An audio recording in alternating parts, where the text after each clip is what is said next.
Welcome back to another exciting story. Today we're going over stories of incredible perseverance and self-determination.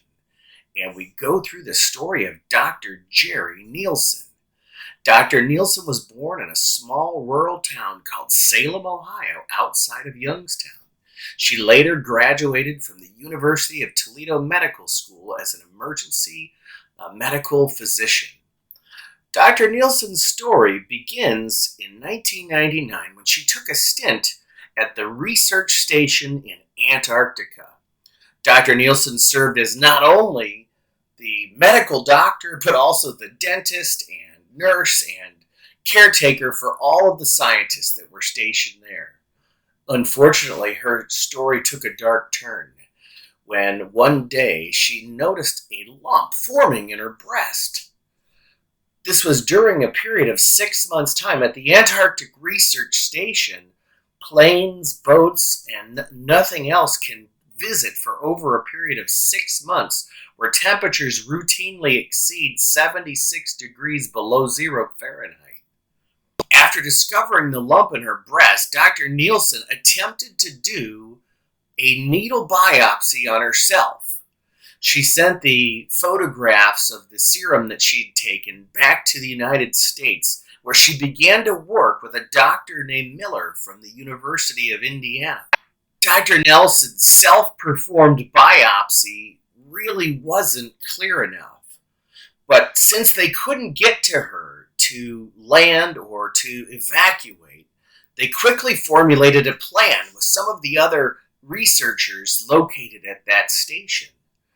Prior to this, the Navy sometimes had done airdrops in the middle of this winter time, which would be our summer. So they decided on a course to get medical supplies to Dr. Nielsen. They included chemotherapy, ultrasound equipment, and all of the things she would need to do a proper needle biopsy. The scientists lit fires in barrels, and a United States military transport cargo plane flew over top, and they dropped a parachute loaded with medical supplies in the area near these barrels full of fire.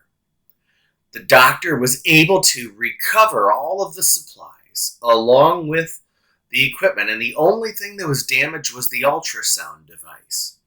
She went back to the base, where she was forced to become her own doctor. So she was the patient and the doctor at the same time. She really couldn't do a proper biopsy herself, so she gathered the help of the local team's welder. There they began to practice on a potato and on chicken breast till he got good enough to perform the biopsy for her. After they performed this amazing biopsy, they were able to send clear images back to the United States, where they confirmed the worst. It was indeed breast cancer, a particularly aggressive form of breast cancer. So she began to, just working with herself and the other scientists, train them to help her to self-administer her own chemotherapy. She treated herself for several months till she was finally able to escape when the weather began to warm in early October. Dr. Nielsen flew back to the United States and underwent a radical mastectomy and further rounds of chemotherapy in Indiana. After this, she used her story of perseverance and overcoming and traveled around the world being a motivational speaker, traveling to Europe and Australia and Africa, all over the globe, sharing her tales of perseverance. Unfortunately, not all stories have a happy ending, and for Dr. Nielsen, her worst fears were confirmed. In 2008, she discovered that the cancer had returned and had metastasized throughout her body, manifesting in a large tumor inside her brain. She began to continue doing her lectures, and she lectured right up until 3 months before her eventual demise in 2000. 2009. Say of it what you will, it's an incredible story of bravery and perseverance to work through the worst case scenario in the face of the ultimate odds of death staring you in the face.